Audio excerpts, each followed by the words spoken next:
우리가 살아가는 길은, 특별히 그리스도인의 길에는 보이지 않는 하나님의 손길이 언제나 작용합니다. 저는 로마서에 있는 구절, 하나님께서 부른 사람들은 서로 협력해서 선을 이루게 하신다라는 구절이 있습니다. 하나님을 사랑하는 사람들, 하나님의 뜻대로 부르심을 받은 사람들은 모든 일에 서로 협력해서 공동의 선, 큰 선을 이루게 되어 있습니다 라고 되어 있죠. 우리가 교회 공동체를 세우기를 원하고 교회 공동체를 더 가치 있게 교회 공동체에 관심을 두고 세우기를 원하는 이유가 여기에 있습니다. 여러분들도 한번 그 영상을 보시고 왜 다를까에 대한 답을 찾아보시면 좋을 것 같습니다. 국가대표가 26명이 월드컵에 출전할 수 있는데 그 안에서도 다르죠.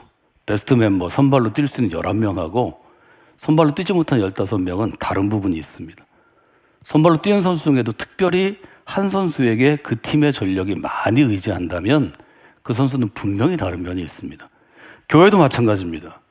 교회도 소수의 헌신된 그리스도인들이 반드시 있습니다.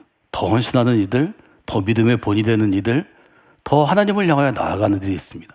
할 수 있으면 여러분은 보통의 사람, 즉 보통 레벨의 성도들보다는 더 다른 선수가 되면 좋겠습니다. 더 다른 그리스도인이 됐으면 좋겠습니다. 누군가 볼 때 저분은 왜 다를까? 나랑 똑같은 초등학교 나오고 중고등학교 나오고 대학교 나오고 직장도 같은데 왜 다를까? 같은 걸 먹고 같은 옷을 입고 비슷하게 살아가는 것 같은데 왜 다를까? 이 의문을 가진 사람이 저는 다르게 살 수 있다고 생각합니다. 저는 영상을 정리하고 또 우리가 신앙의 교훈에 뭘 적용할까를 쓰면서 이렇게 메모했습니다. 다름에는 선명한 이유가 있다. 비슷한 환경에서 비슷한 생각을 가지고 비슷한 목표를 가지고 다 열심히 해도 끝에 가서 다른 무엇이 있는 사람, 그런 사람에게는 반드시 이유가 있습니다. 보통의 사람들은 이 다른 이유를 되게 찾아가지 못하는 걸 봤습니다.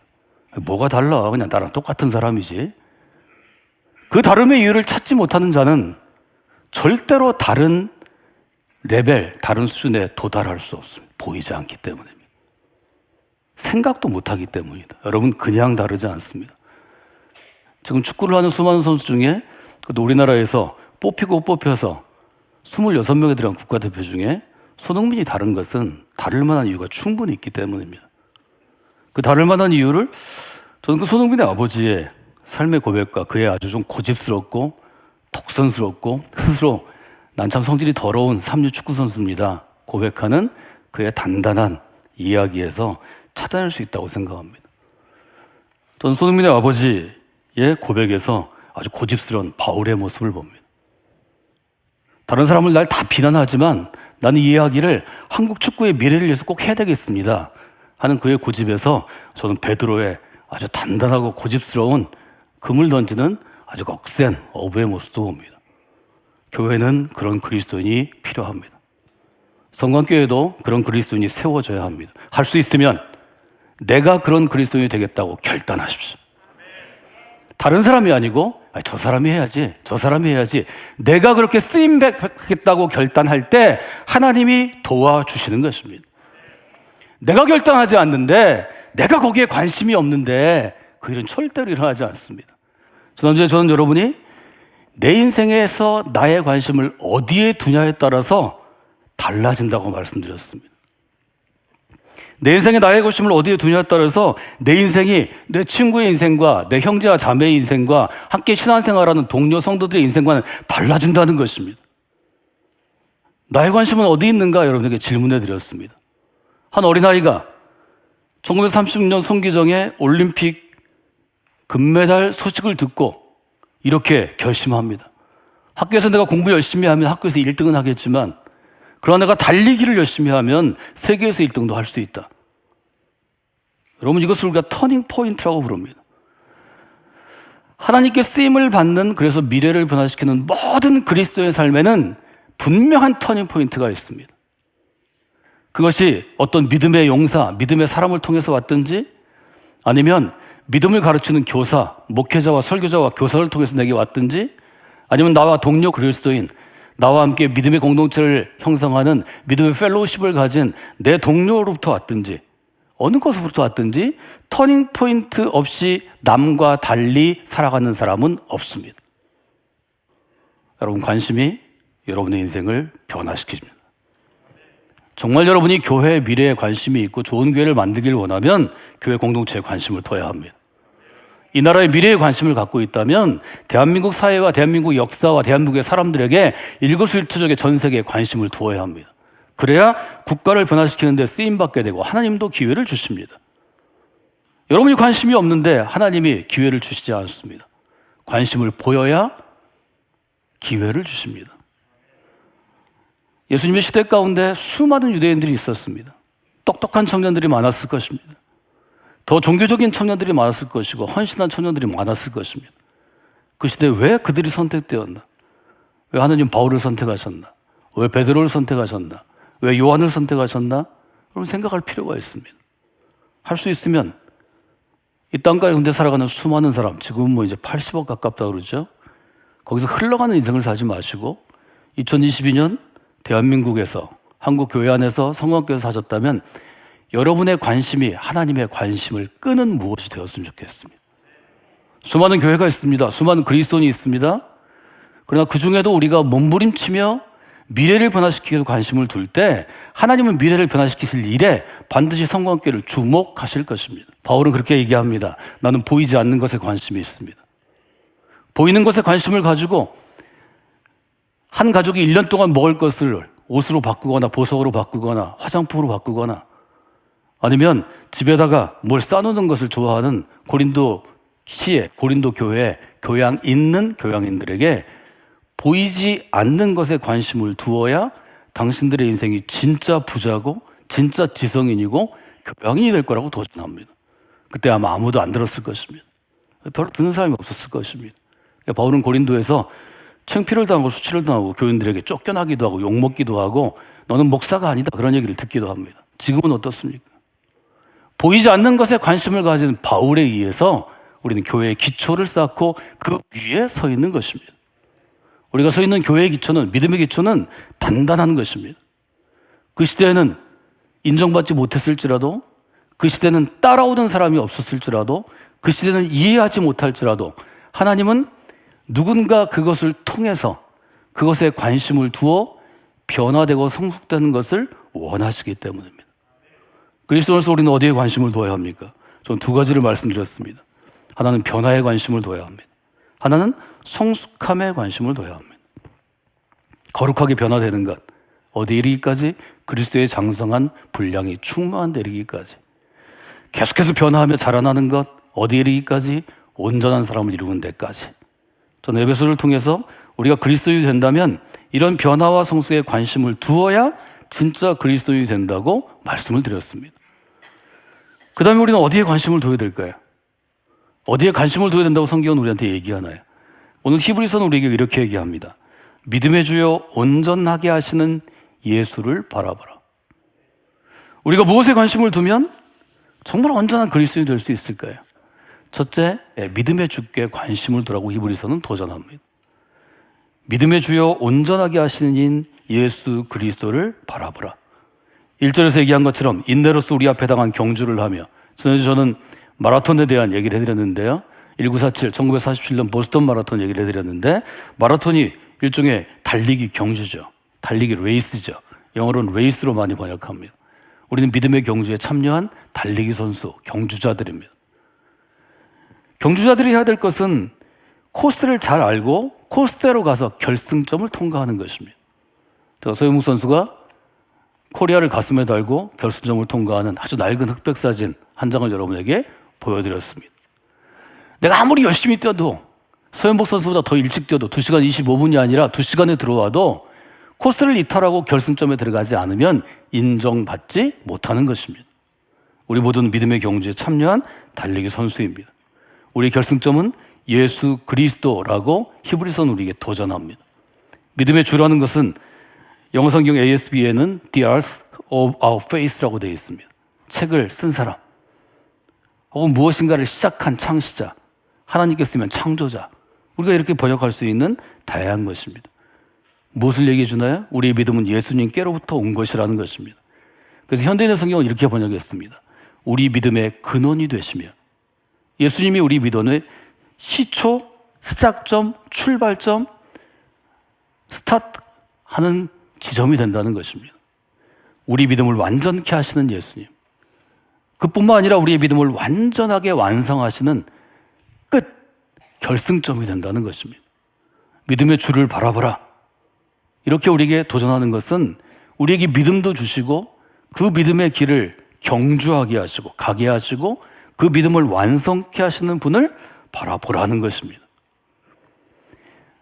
마라톤에서 우승하는 사람들은 혹은 메시나 음바페나 손흥민처럼 한 팀의 전력의 상당 부분을 차지하는 그런 탁월한 스타들은 어디가 다를까? 저는 결승점이 다르다고 생각합니다. 다름은 결승점에 있습니다. 여러분, 믿음의 경주자로서 좀 믿음의 사람들이 의지할 수도 있고 그 공동체를 이끌 수도 있는 그런 역할을 감당하기 위해서는 여러분의 믿음의 결승점이 달라져야 합니다. 결승점이 달라지라는 이야기에 대해서는 제가 여러 번, 사실은 특별히 우리 어린 자녀들에게 얘기할 때 계속해서 말씀을 드리는데요, 결국 똑같이 믿어도 다름이 있는 그리스도인은 믿음의 결승점이 보통의 그리스도인과 다릅니다. 저는 이 점을 여러분이 붙잡고 좀 이 한 해를 마무리하면서 생각하시면 좋겠습니다. 손흥민 선수 아버지가 쭉 하던 얘기 중에 제가 갖고 있는 신앙에 대한 관점과 비교해 볼 때 저는 이 말이 좀 마음에 남았습니다. 손흥민 선수 아버지가 손흥민 선수가 어릴 때부터 상이나 트로피를 받아오면 이렇게 얘기했다고 합니다. 상 받은 걸 잘 칭찬해주고 트로피를 부수어서 분리수거하고 집에 들어와라. 아들에게 그걸 시켰다는 거죠. 그래서 많은 사람들이 자신에게 좀 개팍한 사람이다, 너무 이상한 사람이다, 이런 얘기를 거기서부터 들었다는 거죠. 왜 그랬을까요? 왜 어린 아들이 잘해왔는데 그 기쁜 상장을 들어와서 장식장에 장식대를 만들어 자자손손 볼 수 있도록 전시해야 되는데 왜 다 부수고 분리수거해서 버리게 했을까요? 그 아버지는 그렇게 얘기합니다. 상장을 놓고 트로피를 전시하면 그걸 보고 선수가 자만하게 될 것입니다. 그때부터 발전하지 않을 것입니다. 제가 자만하게 돼서 이 아들을 축구를 정말 좋아하고 잘하는 선수로 만들지 못할 것입니다. 저는 이렇게 읽었습니다. 그리스도인은 과거에 관심을 갖고 사는 사람이 아닙니다. 그리스도인은 현재의 관심도 아닙니다. 성경이 우리에게 올곧게 얘기하는 것, 히브리서 11장과 12장이 말하는 믿음의 본질은 우리는 장차 올 일, 즉 미래에 관심을 갖고 사는 사람입니다. 어떻게 그리스도인이 미래를 변화시키는 사람이 될 수 있을까요? 미래에 관심을 갖고 관심을 집중할 때만 가능한 일입니다. 말로는 미래를 변화시킨다고 얘기하지만 여전히 과거를 붙잡고 과거로 돌아가기를 원하고 과거의 사람은 절대로 미래를 변화시킬 수 없습니다. 미래는 과거를 붙잡는 사람을 밀어낼 것이기 때문입니다. 결국은 쓰레기통에 버려지는 것입니다. 아주 중요한 얘기죠. 왜 트로피를 분리수거하라고 그럴까요? 그것은 그의 관심이 다른 사람과 다르다는 것입니다. 미래를 향한 관심, 이것이 다름의 이유가 될 수 있을 것입니다. 바울이 그랬습니다. 보이는 것을 붙잡고 보이는 것을 얻었기 때문에 자랑하는 고린도 교회 교인들에게 강력하게 도전합니다. 우리는, 그리스도인은 보이는 것이 아니라 보이지 않는 것을 바라보는 사람들입니다. 보이는 것은 썩는 것입니다. 잠깐 있으면 없어질 것입니다. 그러나 보이지 않는 것은 영원하기 때문입니다. 여러분, 신앙생활을 하고 계십니다. 저도 신앙생활을 평생 해왔습니다. 정말 오래 했죠. 믿지 않는 제 친구가, 혹은 믿지 않는 저의 가족이나 친지가, 저를 잘 아는 사람이 너는 평생 교회 다녔는데, 너는 평생 그리스도인이 되었는데, 너는 평생 나를 전도하고 나한테 신앙생활을 권유했는데 네가 나하고 뭐가 달라? 다른 게 뭐야? 여러분, 그런 질문 앞에 있을 때 그런 질문이 마치 날카로운 칼처럼 여러분의 마음과 심장과 가슴과 영혼을 찔러올 때 뭘 보여줄 수 있나? 쉽게 할 수 있는 말이 아니고요. 저 정도 나이가 되면 보여줘야 되지 않나요? 말은 쉽게 할 수 있는 거고요. 믿음은 보이지 않는 것에 관심을 두는 것입니다. 보이지 않는 것에 관심을 두는 훈련 중에 제일 중요한 게 믿음의 주인이신 예수 그리스도를 바라보는 것입니다. 여러분이 말로는 예수 그리스도를 바라보지만 여전히 마음은 나의 욕심을 이루는데, 내가 원하는 무엇을 갖는데, 어느 정도 레벨이 되는데 뭐 이런 게 있으면 사람들이 다 압니다. 사실은 내가 먼저 압니다. 진리가 우리를 자유케 하기 위해서는 내가 진리를 알아야 자유함도 알 수 있습니다. 말로 되는 것이 아닙니다. 삶으로 깨닫는 것이고, 나의 그저 아주 가벼운 말이 아니라 삶의 중심과 영혼의 중심까지 관통해야 하는 것입니다. 두 번째로 여러분이 생각할 수 있는 것은 방해라는 단어라고 생각합니다. 믿음의 경주에서 우리가 믿음의 주인이신 예수 그리스도를 보고 믿음의 경주를 달려갈 때 피할 수 없는 것이 있습니다.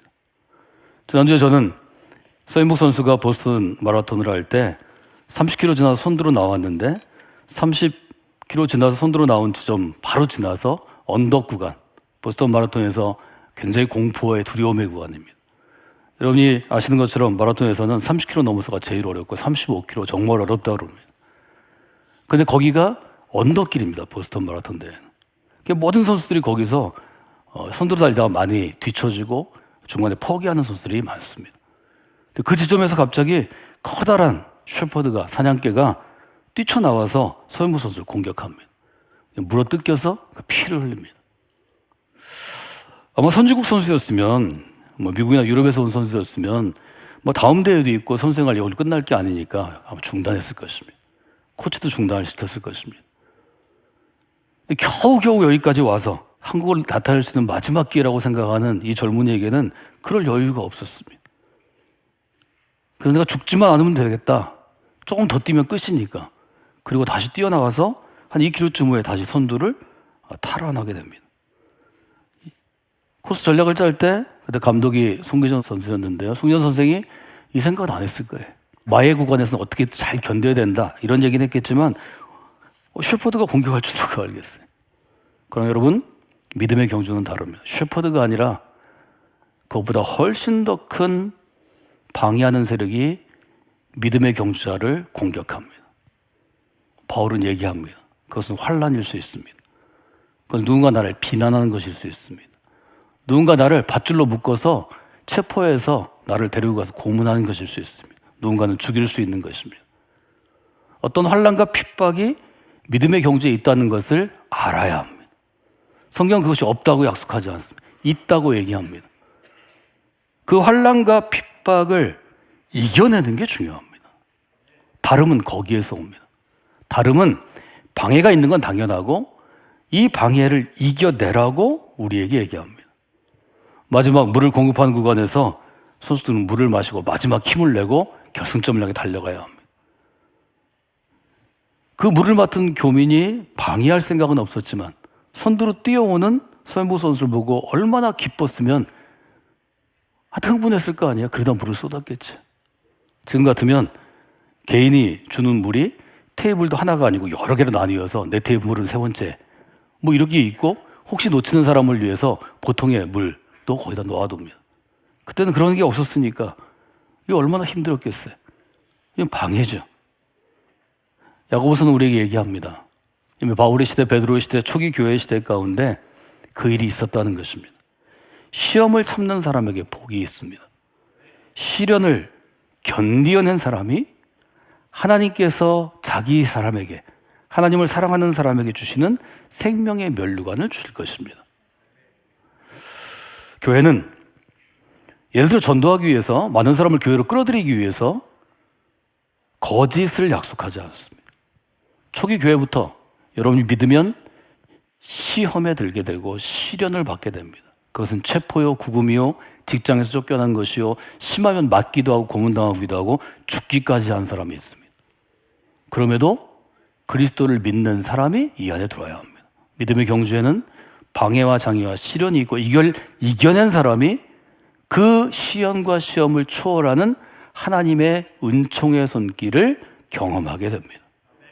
여러분, 그런 분들이 되시면 좋겠습니다. 에베소는 그래서 믿음의 전투를 준비하러 우리에게 도전합니다. 끝으로 너희가 주 안에서와 그 힘의 능력으로 강건하여지고 마귀의 관계를 능히 대적하기 위하여 하나님의 전신갑주를 입으라. 여러분 믿음의 경지에 오셨으면 방해가 없게 하소서 이렇게 기도해도 하나님이 들어주시지 않습니다. 여러분의 믿음이 다르면 다를수록, 여러분의 믿음의 레벨이 높아지면 높아질수록 방해는 더 세지는 것입니다. 그것은 사단의 전략이고 사단이 반드시 믿음의 사람들을 향해 달려오는 것입니다. 믿음에 굳게 서는 것을 방해하는 세력이 있습니다.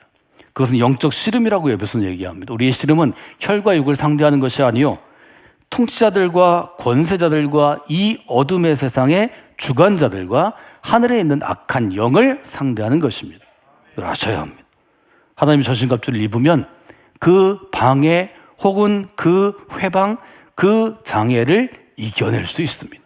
전 여러분이 그것들을 극복하는 분들이 되기를 원합니다.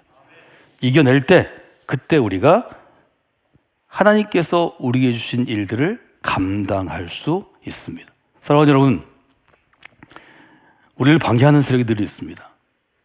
송민 선수 아버지에게 사회부는 유재석 또 조세호 씨가 물어보는데요. 휴대전화 있냐고 물어봅니다. 휴대전화가 있다고 얘기합니다. 번호가 몇 명이나 누가 저장되는 거 물어보니까 그 아버지가 한 명도 번호가 저장되어 있지 않다고 얘기합니다. 깜짝 놀라서 옆에 있던 조세호 씨가 얘기합니다. 제가 전화번호를 드릴 텐데요. 제 전화가 하면 제 전화를 받으시겠어요? 그러니까 손흥민 선수 아버지가 눈을 크게 뜨고 안 받아요. 그렇게 얘기합니다. 굉장히 좀 당황스러운 거죠. 유재석가 아니라 누가 전화해도 안 받겠다는 것입니다. 옆에 있는 유재석 씨가 수습하기 위해서 물으면 왜 안 받습니까? 방해받지 않으려고요. 지금도 손흥민 선수가 아침에 새벽 4시에 일어나서 스트레칭하고 훈련하고 영양분을 공급받고 웨이트하고 팀의 훈련장에 나가기까지 해 스케줄을 자기가 다 미리 준비하기 때문에 뭐 누가 전화를 해도 자기는 받을 수 없다는 것입니다. 내가 필요할 때만 내 가족들 또 트레이너 그 갖고 있는 에이전시 이 몇 사람 한다는 거죠. 어떻게 전화하세요? 그러니까 번호를 외워서 합니다. 휴대전화에 한 사람도 번호를 저장하지 않겠다는 결단이 있는 거죠. 그 이유는 방해받지 않기 위해서입니다. 손민 선수 아버지는 번호를 저장하지 않고 남의 전화 안 받아서 자기를 지키려고 노력하는데 이것은 인간의 숭고한 노력일 뿐입니다. 신앙생활은 그렇게 못합니다. 신앙생활은 번호를 저장해도 아는 사람이라도 방해를 이길 수 있는 믿음의 기준이 있어야 합니다. 저는 그것이 믿음에 굳게 서는 것이라고 생각합니다. 저를 따라서 하실까요? 다름은 방해를 이겨낼 때 주어집니다. 오늘 전 여러분에게 지난주에 관심이라는 주제에 의해서 오늘은 다름에 대해서 말씀드렸습니다. 성광교회가 수많은 교회가 있지만 그 교회는 다름이 분명히 있습니다. 그 다름을 만들어가고 그 만들어가는 것이 변화가 되고 그것이 우리의 미래를 변화시키고 교회의 미래를 변화시키고 그리스도의 삶의 미래를 변화시키는 귀한 일 가운데 쓰임받는 여러분이 되시기를 주님의 이름으로 부탁을 드립니다.